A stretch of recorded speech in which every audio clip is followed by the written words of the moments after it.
Hello students, आज का हमारा टॉपिक है गैमेटोजेनेसिस। तो गैमेटोजेनेसिस यानी कि युग्मक जनन। It is the process by which sex cells और diploid cells undergo meiotic cell division to form haploid gametes. तो ये ऐसी प्रक्रिया है जिसमें कि लैंगिक कोशिकाएं यानी कि द्विगुणित कोशिकाओं में क्या होता है, अर्धसूत्री विभाजन यानी कि मियोटिक सेल डिवीजन, जिससे युग्मक का निर्माण होता है जो कि एक गुणित होता है। तो इस प्रक्रिया में क्या होता है, किसका निर्माण होता है, युग्मक का निर्माण होता है, युग्मक या गैमीट्स का निर्माण होता है। और ये गैमीट्स कैसे होते हैं, हैप्लॉइड या एक गुणित। अब ये मेल्स में इस क्रिया को हम कहते हैं स्पर्मेटोजेनेसिस या शुक्राणु जनन। और इसके द्वारा जो युग्मक बनता है इस क्रिया के द्वारा, उसको कहा जाता है शुक्राणु या स्पर्म। यही क्रिया जो गैमेटोजेनेसिस या युग्मक जनन की क्रिया जो फीमेल्स में होती है या स्त्रियों में होती है, तो उसको क्या कहते हैं, oogenesis या अंडाणु जनन। और इससे जो युग्मक बनता है उसे क्या कहा जाता है, अंडाणु या ova. Both the processes are divided into 3 main phases. दोनों युग्मक जनन की क्रियाएं 3 प्रमुख प्रवस्थाओं में बटी होती हैं। 3 मेन फेजेस कौन कौन से होते हैं, पहला फेज है मल्टीप्लिकेशन फेज, दूसरा है ग्रोथ फेज और तीसरा है मैच्यूरेशन फेज। तो पहला है मल्टीप्लिकेशन यानी कि गुणन प्रावस्था, ग्रोथ फेज यानी कि वृद्धि, और मैचुरेशन यानी कि परिपक्वन। चलिए अब हम स्टार्ट करते हैं स्पर्मेटोजेनेसिस। स्पर्मेटोजेनेसिस यानी कि शुक्राणु जनन। तो जैसे कि नाम है स्पर्मेटोजेनेसिस, स्पर्म का जेनेसिस यानी कि शुक्राणु का यहाँ पे निर्माण होता है। This process occurs in the seminiferous tubules of the testes of the males.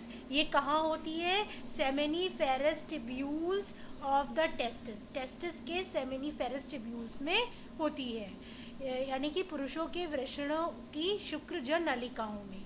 The germinal epithelium of each seminiferous tubule is divided into 2 type of cells. ये हमने पहले भी जब स्ट्रक्चर पढ़ा था तो हमने ये देखा था टेस्टिस का कि जो उसकी सेमिनिफेरस ट्यूब्यूल्स की जर्मिनल एपिथेलियम होती है उसमें 2 प्रकार की सेल्स होती हैं। पहली है स्पर्मेटोगोनिया और फिर दूसरी है सेल्स ऑफ सर्टोली, यानी कि स्पर्मेटोगोनिया यानी कि शुक्रजन कोशिकाएं और सेल्स ऑफ सर्टोली यानी कि अवलंबन कोशिकाएं यानी कि सहायक कोशिकाएं।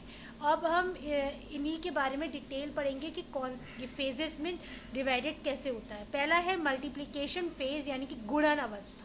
मल्टीप्लिकेशन यानी कि मल्टीप्लाई करना, सेल्स का मल्टीप्लिकेशन यहाँ होता है या इंक्रीज करती हैं इन number. The cells of germinal epithelium of seminiferous tubules are called primordial germ cells. तो जर्मिनल एपिथीलियम या जन्निक एपिथीलियम की ही कोशिकाओं को हम स्टेज में क्या कहेंगे, प्राइमोडियल जर्म सेल। और इसके अंदर क्या होगा, दे अंडरगो माइटोटिक डिवीजन यानी कि समसूत्री विभाजन होगा। और ये किसका निर्माण करेंगे, स्पर्मेटोगोनिया का। ठीक है, तो ये क्या बनाएंगे, शुक्रजन कोशिकाएं यानी कि स्पर्मेटोगोनिया। राइट हैंड साइड में डायग्राम देखते चलिए कि कैसे ये स्पर्मेटोगोनिया बन रहा है सिर्फ माइटोटिक डिवीजन के थ्रू। अब सेकंड है ग्रोथ फेज। अब ये तो बन गई, अब इनमें क्या हो रहा है, वृद्धि होगी। तो इसमें से क्या होगा, the spermatogonia move inside the cavity of the seminiferous tubule. अब ये शुक्रजन नलिकाओं की जो गुहा है उसके अंदर आगे की ओर बढ़ेंगी और ये क्या बनाएंगी, अब ये साइज में ग्रो करेंगी और प्राइमरी स्पर्मेटोसाइट यानी कि प्राथमिक शुक्र कोशिकाएं बनाएंगी। अब प्राइमरी स्पर्मेटोसाइट बन गया। अब क्या होना है, मैचुरेशन फेज यानी कि परिपक्वन प्रावस्था। तो each primary spermatocyte divides 2 times. अब इसमें 2 डिविजन्स होते हैं, ये बिल्कुल ध्यान से सुनिए। पहला डिवीजन क्या होता है, इज मियोटिक डिवीजन यानी कि अर्धसूत्री विभाजन होगा।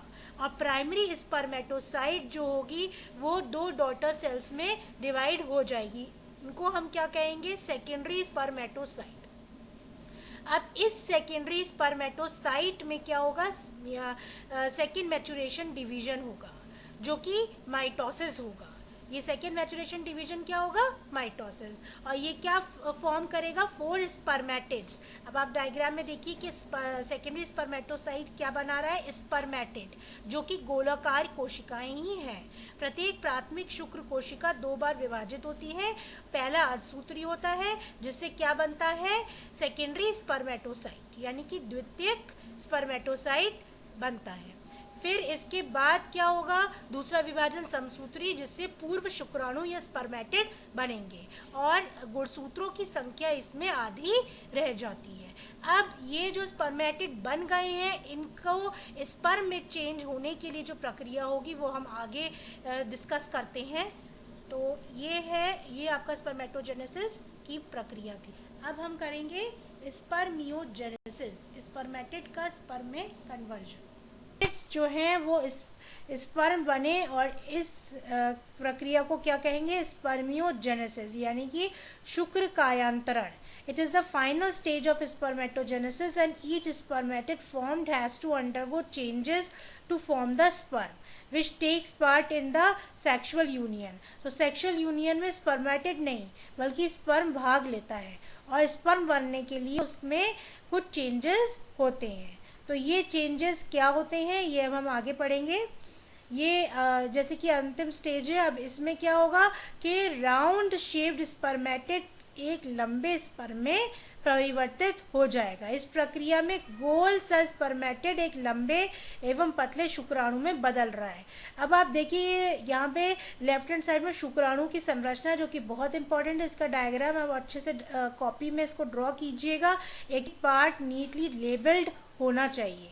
तो अब आप देखिए शुक्राणु इसके कितने पार्ट्स हैं, 4 मेन पार्ट्स। पहला सबसे ऊपरी भाग है हेड या शीर्ष, दूसरा है नेक या ग्रीवा, बीच का भाग देखिए नेक या ग्रीवा, फिर तीसरा है मिडिल पीस और चौथा है टेल। तो हेड जो है वो भी 2 भागों में है। अपर पोर्शन क्या कहला रहा है, एक्रोजोम, और उसके बाद उसी से सटा हुआ क्या है, न्यूक्लियस है। ठीक है, तो ये एक्रोजोम बहुत इंपॉर्टेंट है। इसमें लाइटिक एंजाइम्स होते हैं जिनको हम क्या कहते हैं, हाइलोरोनिडेज।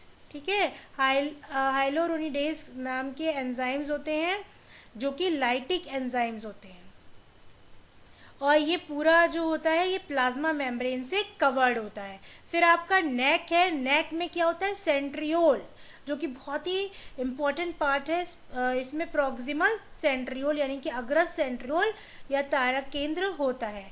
फिर आपका मिडल पीस कहाँ से स्टार्ट हो जाता है, डिस्टल सेंट्रियोल से स्टार्ट हो जाता है और इसके अंदर माइक्रोट्यूब्यूल्स होते हैं जो कि माइटोकॉन्ड्रियल स्पाइरल से कवर्ड। ये डायग्राम देखिए, डायग्राम ही आपको काफ़ी हद तक आपको भी पूरा समझा देगा कि क्या इसमें कहाँ कौन सा पार्ट कहाँ होता है और ये इसका एंड कहाँ होता है। ये माइक्रोट्यूब्यूल्स कहाँ आके ख़त्म हो रहा है, टेल में आके ख़त्म हो जाते हैं। अब हम ये हमारा पूरा प्रोसेस, इसके बाद हमें थोड़ा सा ये भी ध्यान देना चाहिए कि ये इसके हार्मोनल कंट्रोल क्या है, क्योंकि ये क्रिया तभी चल पाएगी जब तक ये इसका हार्मोन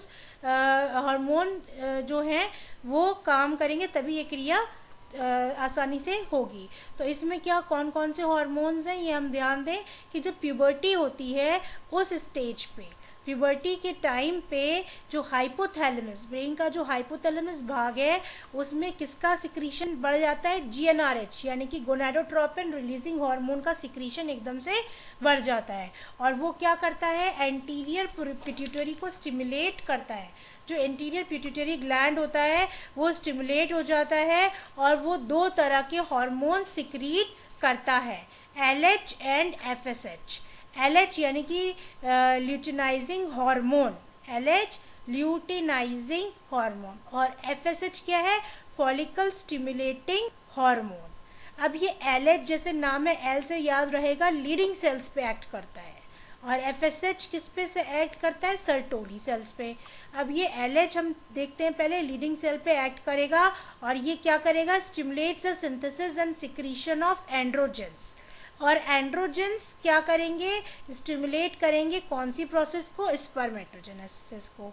ऐसी एफएसएच क्या होगा, सर्टोली सेल्स पे एक्ट करेगा और इट सिक्रीट्स 2 फैक्टर्स, एबीपी यानी कि एंड्रोजन बाइंडिंग प्रोटीन और इनहिबिन। और ये एबीपी जो है एंड्रोजन बाइंडिंग प्रोटीन जो है ये किस क्रिया में, स्पर्मियोजेनेसिस, जो हमने लास्ट वाली क्रिया पढ़ी थी स्पर्म बनने वाली, उसमें ये भाग लेगा। तो बच्चों ये आपका जो स्पर्मेटोजेनेसिस की क्रिया है ये यहाँ पे समाप्त होती है। अब नेक्स्ट लेक्चर में हम oogenesis पढ़ेंगे। Thank you.